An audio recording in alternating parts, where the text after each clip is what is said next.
pues ahora sí, punto y final a ese tiempo de tertulia de políticos en este caso, y ponemos la mirada en la entrevista, en este caso con nuestro invitado de hoy, que nos vamos a ir a desplazar hasta el municipio de Tía con el concejal al frente del área, entre otras, de Servicios Sociales, Nicolás Saavedra. Muy buenas tardes, Nicolás, buenas tardes. Y gracias por estar en una nueva ocasión con nosotros. Gracias a ustedes.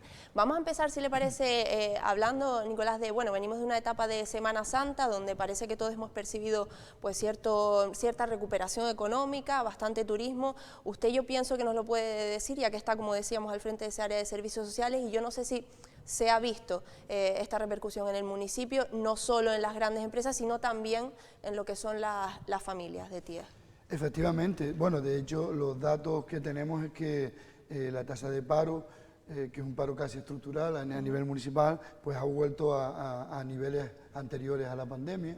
Nosotros llegó un momento en los primeros meses de la pandemia que notamos como, bueno, pues los ERTE, hay que decir, y en honor a la verdad, que bueno, una de las causas que nosotros notamos en que muchas familias se vio en situaciones de desamparo económico, la razón primera es que, bueno, muchas familias que desgraciadamente, y eso tengo que decirlo, duela a quien le duela, tenía contratos de 4 horas, cobraban por 8 y trabajaban por 12. Y eso es una realidad que la podemos contrastar por el propio personal técnico de nuestra área, y eso, bueno, pues hizo que las cifras de familias en situación de desamparo económico fueran mayores. Claro. Quiero decir, yo creo que tenemos varias experiencias de personas que efectivamente estuvieron en ERTE, incluso 2 años. Yo tengo casos cercanos, incluso en mi familia, pero bueno, estaban cobrando realmente lo que legalmente tenían que cobrar porque tenían un contrato de 8 horas. ¿Qué ocurrió? Pues que pasamos de entre 80 a 90 familias, que es digamos el número de familias dependientes por diferentes razones de nuestro área de bienestar social y familia, a 780. Son muchas familias, estamos hablando en torno a entre un 15 y un 17% de la población de nuestro municipio a la que tuvimos que darle alimentos, porque con lo que cobraban como muertes no llegaban siquiera para el alquiler, y teníamos que darle, como digo, pues no solo alimentos, sino farmacia y agua, y bueno, y otros gastos de luz y demás, ¿no? Entonces, hemos vuelto a una situación normalizada, digamos, en torno a 120 familias son las que estamos ayudando, casi lo que teníamos antes de la pandemia. Y luego, pues sí, efectivamente en el municipio se ve, hay que decirlo como algo muy positivo, se ve ya otra alegría, ves que la familia, pues gran parte de la familia ha recuperado su empleo, y bueno, y dependen menos de lo que es el reparto de alimentos en nuestro municipio. El otro día justamente nos desplazábamos a las calles a ver un poco cómo percibíamos, ¿no?, ese aumento de turismo, especialmente en esa Semana Santa, y nos trasladamos justamente a Puerto del Carmen, y desde luego, de hecho, luego hicimos una especie de montaje donde veíamos las imágenes de ese confinamiento de Puerto del Carmen totalmente vacío, y las imágenes de ahora, ¿no?, y la verdad que era un contraste bastante, muy impactante, desde luego. Hablamos de 780, me comentas, a 120, desde luego una diferencia abismal. Estas 120 familias que continúan ahora mismo pues requiriendo de esos servicios, son servicios, hablamos de servicios básicos. Servicios básicos, efectivamente. Nosotros llegará el momento en que nosotros aspiramos a eso, desde luego, a que el banco de alimentos pues no sea necesario. Nosotros siempre hemos cuidado mucho que no hayan cola, ¿no? Pero yo creo que hay que dignificar la situación que la gente está pasando lo más. Entonces nosotros pretendemos pues llegar en torno a los 80, 90 y ya no tener que necesitar ese espacio donde repartimos alimentos, sino que lo podamos hacer con tarjetas. Para eso hemos sacado licitaciones con empresas alimentarias, ¿no?, para que la gente, pues por una cuestión de discrecionalidad, por una cuestión de dignificar esa situación, lo puedan ir con su tarjeta, van cada mes y hacen sus compras. Lo suyo sería que nadie necesitara, pero la realidad no es esa. De hecho, a nivel incluso de país tenemos un paro estructural y de gente pues que percibe 426 euros de una radio o de cualquier otro tipo de prestación, y eso pues les da para el alquiler, pero luego hay que comer, luego hay que la gente eso no lo entiende. Es decir, cuando yo tengo una familia y tengo unos chicos, chicas en edad de estudio, pues yo necesito ya una cuestión básica de tener internet, por poner un ejemplo, ¿no? Porque parte de su formación la reciben desde ahí. Entonces, hay una serie de recursos que tenemos que seguir manteniendo. Pero vamos a intentar que por lo menos el alimentario, que es el más que hace exponer a esa familia, ¿no?, exponer a que todo el mundo conozcamos pues desaparezca en breve. Desde luego está claro que poco a poco pues también se ha ido normalizando toda esta situación. Yo no sé, habla de que cada vez se necesitan menos recursos, afortunadamente en este aspecto.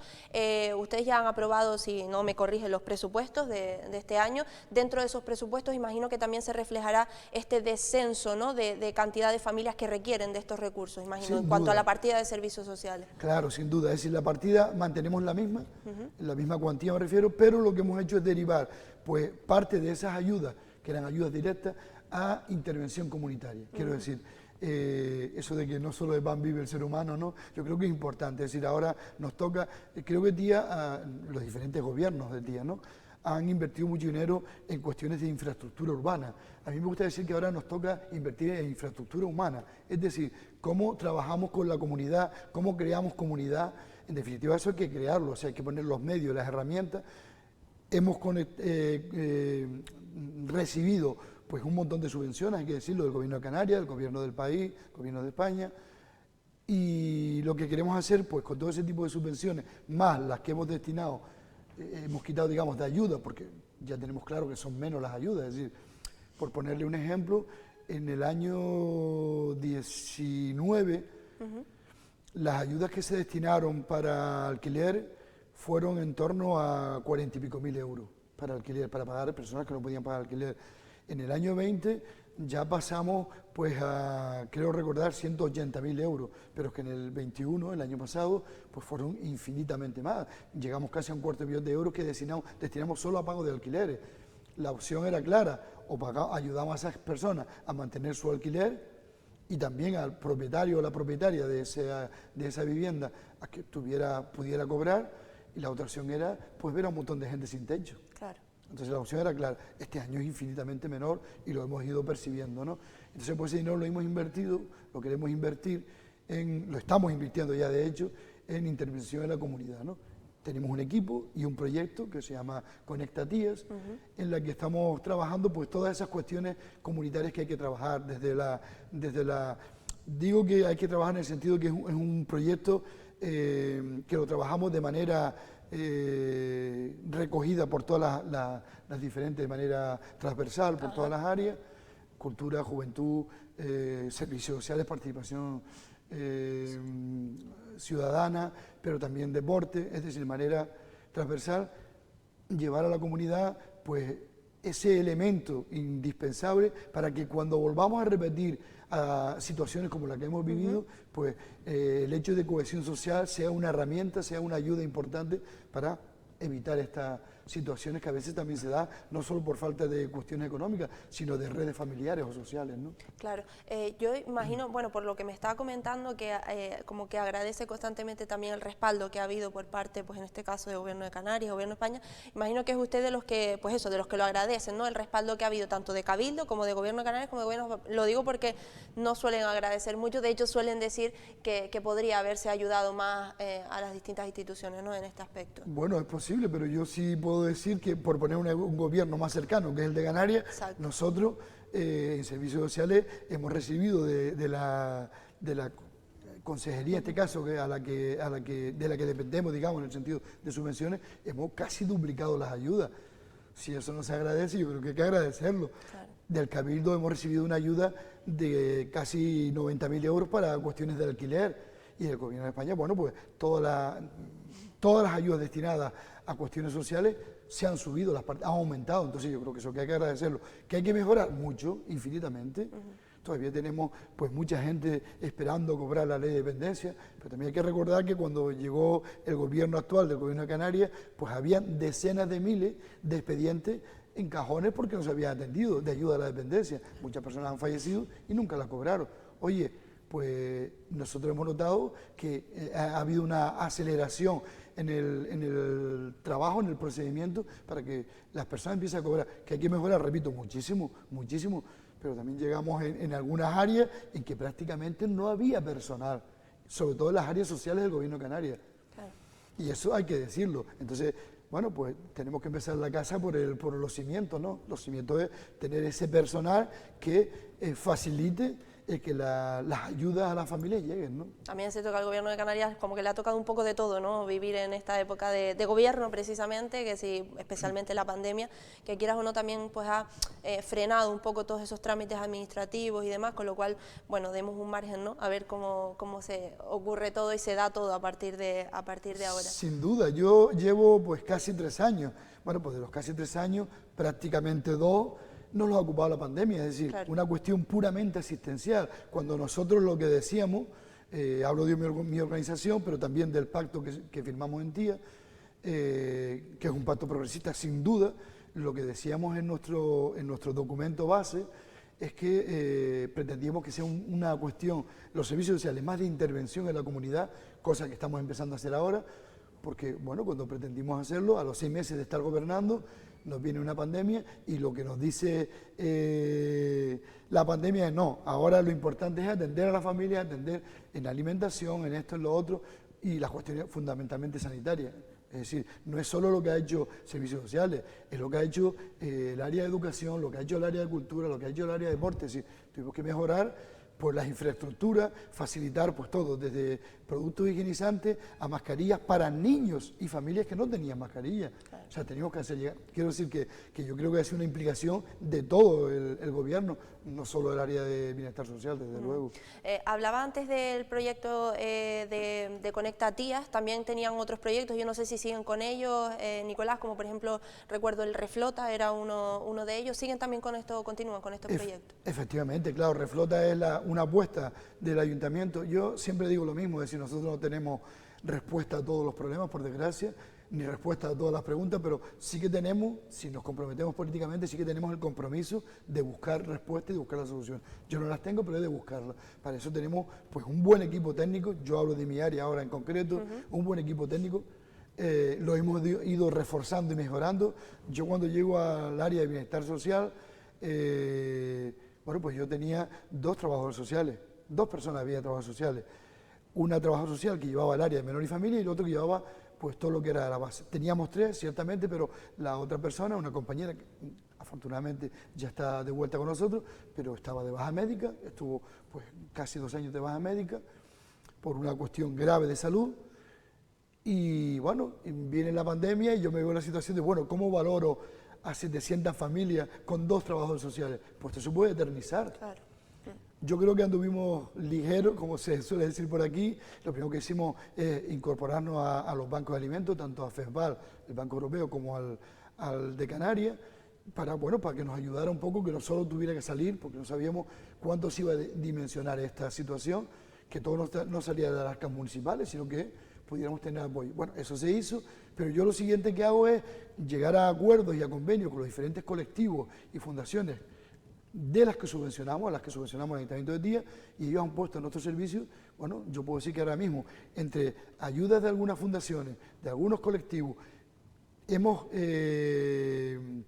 subvenciones que hemos solicitado del Gobierno canario, diferentes, ahora mismo tenemos pues 9 trabajadores sociales en nuestro departamento. Eso nos ha facilitado inmensamente el poder llegar antes, con más rapidez, y prestar el servicio de más calidad a nuestros usuarios y usuarias. Desde luego que sí.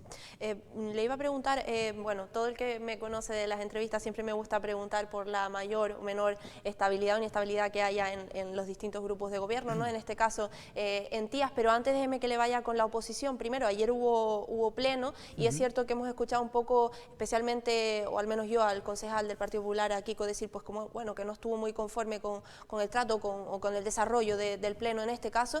¿Cómo se dieron las cosas y qué ocurrió y qué fue lo más importante sobre todo que ocurrió en ese pleno? Bueno, a ver, a mí me gusta decir en este punto que yo antes que un militante político soy un militante de la no violencia, intento evitar un lenguaje que no aporta nada a la política. Yo creo que el concejal Kiko ayer se retrató claramente, ¿no? Es decir, y digo esto porque sí voy a utilizar un término que aunque suene fuerte, es a lo que sonó, es decir, no podemos hacer de los plenos un circo. Un pleno es un sitio donde se va a resolver la cosa, tenemos que ser concisos, saber exactamente de qué queremos hablar, de qué nos queremos quejar, como oposición, qué es lo que queremos cuestionar del gobierno, y en esas estamos, y yo creo que la oposición, yo también he estado en la oposición, tenemos esa obligación de fiscalizar el trabajo. Pero lo que no podemos es llenar o imprimir de bufonadas, porque en algunos casos fueron bufonadas, como las que hizo el concejal Kiko Aparicio. Es decir, no podemos reírnos de situaciones complicadas del municipio, ¿no? Y cuestionarlas desde el cachondeo, desde la... No. O sea, yo no creo que ninguna situación de la que se trabaja en un pleno sean para hacer escarnio de personas, que también las hizo ayer, refiriéndose varias veces al compañero Mame Fernández y a otros compañeros. Yo creo que hay cuestiones de salud que te pueden impedir, pero también hay cuestiones de salud física, mental, incluso yo me atrevería a decir espiritual. O sea, yo puedo no estar enfermo, pero sentirme mal por diferentes razones. Yo creo que hay que respetar un poco, eso es importante. Entonces yo considero que es una bufonada cuando se hace escarnio, cuando nos reímos de esas cosas. Tenemos que estar por encima de esas cosas, ¿me entiendes? Es decir, usted puede cuestionar, de hecho había 2 comparecencias, una de las comparecencias efectivamente era para el compañero Mame Fernández, no estuvo, como así tampoco estuvo en algunos plenos porque no está el hombre en su mejor momento. Y yo creo que repito, y perdone que me reitere, pero hacer escarnio de esas cuestiones, pues dice bien poco de la calidad humana de esa persona. Entonces, yo creo que lo que ocurrió en el pleno ayer fue un poco eso, ¿no? Y quedarse, bueno, de hecho dijo hoy en un medio que es que a Nicolás no lo dejaran hablar, que cabeceaba, sí, bueno, cabeceaba, Nicolás puede hablar en cualquier momento, pero Nicolás se va a referir, va a contestarle a usted cuando usted me interpele a mí en mi área. Pero si usted está hablando de una cuestión urbanística, pregunte al concejal de urbanismo. Yo no soy el concejal de urbanismo. No, pero es que yo quiero conocer tu opinión. Bueno, yo creo que mi opinión queda bien clara cuando yo levanto el dedo para oponerme a su moción. Estoy diciendo, no estoy de acuerdo, pero si cada uno de las concejales y concejales tenemos que dar una explicación antes de levantar el dedo para oponernos o aceptar su moción, bueno, los plenos serían de 14 horas, innecesariamente, y la gente quiere un pleno operativo, vivo. Entonces, eso es un poco lo que ocurrió. Y decía que yo cabeceaba, sí, cabeceaba cuando decía verdaderos disparates refiriéndose a bienestar social, por ejemplo, o cuando decía verdaderos disparates como que nosotros no hemos subido la partida de bienestar animal. Eso es una falsedad, no sé si por desconocimiento o hecho de muy mala forma, ¿no? Es decir, no es cierto, hemos aumentado, es una de mis áreas. Si usted me pregunta de mis áreas, yo le voy a responder, pero yo no me siento interpelado, ni voy a pedir la palabra porque usted me pregunte si no es de mi área. O sea, yo creo que para mí eso es hacer un circo del pleno y yo no voy a entrar en ese juego.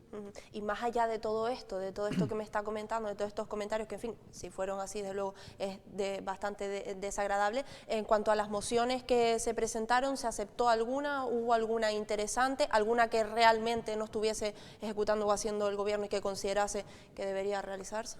Si vamos a ver, alguna, por ejemplo, nos pedía, es una cuestión, no hay nada más político que hablar de cuestiones, o sea, el acto más político que hay en un ayuntamiento y en cualquier lugar, por supuesto, es la aprobación de un presupuesto político, es decir, depende de tu perspectiva política, de derecha, de izquierda, progresista, o no, pues los presupuestos son de una manera u otra, eso es impepinable, ¿no? Eso es así. Entonces, una de las propuestas que ellos hacían era precisamente pedirle al gobierno del país pues que quitara impuestos. Bueno, eso desde su perspectiva de derecha, claro que sí, desde nuestra perspectiva nosotros entendemos que quien más recursos tiene, más tiene que aportar a la sociedad. Nos parece una cosa de sentido común, independientemente del color político. Vale, entonces aprobamos una moción efectivamente que es de la Molina de Mache, que antes no se pudo hacer por una razón lógica, y es que eran varios los propietarios, ahora es un solo propietario con el que nos podemos sentar, la concejala en este caso de Cultura, que también lleva el área de ese área en concreto,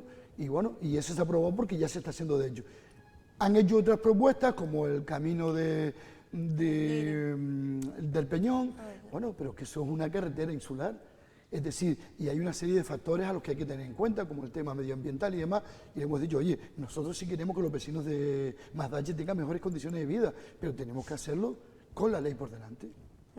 Entonces, pues mociones que no se aprobaron, sí, hubieron varias mociones que ellos plantearon y que no se aprobaron, pero porque consideramos, o por un lado, que se está haciendo ya, entonces no tiene ninguna lógica que se apruebe algo que ya se está haciendo, aprobamos las mociones que entendemos pues, que aportan algo al trabajo que ya hace el gobierno. Luego, muchas veces se echa en falta esa crítica u oposición constructiva, no destructiva. No hablo de tías en este caso, sino en general, desde luego, se echa en falta ese asunto, del mismo modo que el gobierno o quien gobierna debe atender siempre a la oposición. Nicolás, termino con lo que le comentaba antes. Siempre me gusta saber un poco, para no llevarnos sorpresas, ¿no? Cómo está la estabilidad del pacto en tías. Hablamos de un pacto firme, hablaba antes de un pacto claramente progresista desde el comienzo. ¿Siguen las cosas en las mismas, en el mismo camino? Sin duda, el acabar la legislatura está más que asegurado, sin ninguna duda. Por supuesto, somos 3 organizaciones distintas las que hemos firmado ese acuerdo de gobernabilidad y no estamos al 100% de acuerdo en todo, eso está claro.